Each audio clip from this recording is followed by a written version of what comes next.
ಕೆಲವೇ ದಿನಗಳಲ್ಲಿ ಹಸೆಮಣೆ ಏರಬೇಕಾಗಿದ್ದ ವರನೊಬ್ಬ pre wedding ಶೂಟ್ಗೆ ವಧುವನ್ನ ಕರೆತರಲು ಹೋಗ್ತಾ ಇದ್ದಾಗ ಸಂಭವಿಸಿದಂತಹ ಭೀಕರ ರಸ್ತೆ ಅಪಘಾತದಲ್ಲಿ ಮೃತಪಟ್ಟಿರುವ ಘಟನೆ ಇದು ಹಾಸನದಲ್ಲಿ ನಡೆದಿದೆ. 29 ವರ್ಷದ ಮನು ಮೃತ ಯುವಕ ಮೇ 10ರಂದು ಇವರ ಮದುವೆ ನಿಶ್ಚಯವಾಗಿತ್ತು. ಈ ಹಿನ್ನೆಲೆ ಪ್ರೀ ವೆಡ್ಡಿಂಗ್ ಶೂಟ್ಗಾಗಿ ವಧುವನ್ನ ಕರೆತರಲು ಕಾರಿನಲ್ಲಿ ಹೊರಟಿದ್ದ ವೇಳೆ ಚಾಲಕನ ನಿಯಂತ್ರಣ ತಪ್ಪಿ ರಸ್ತೆ ಬದಿಯ ಮರಕ್ಕೆ ಜೋರಾಗಿ ಡಿಕ್ಕಿ ಹೊಡೆದಿದೆ. ಡಿಕ್ಕಿಯ ರಭಸಕ್ಕೆ ಕಾರು ಸಂಪೂರ್ಣವಾಗಿ ನಜ್ಜುಗುಜ್ಜಾಗಿದ್ದು, ಇದರಿಂದ ಕಾರು ಚಾಲಕ ಸ್ಥಳದಲ್ಲೇ ಕೊನೆಯುಸಿರೆಳೆದಿದ್ದಾರೆ.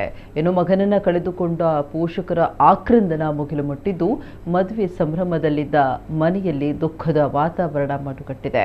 ಇನ್ನು ಈ ಬಗ್ಗೆ ಪೊಲೀಸರು ಪ್ರಕರಣ ದಾಖಲಿಸಿಕೊಂಡಿದ್ದಾರೆ.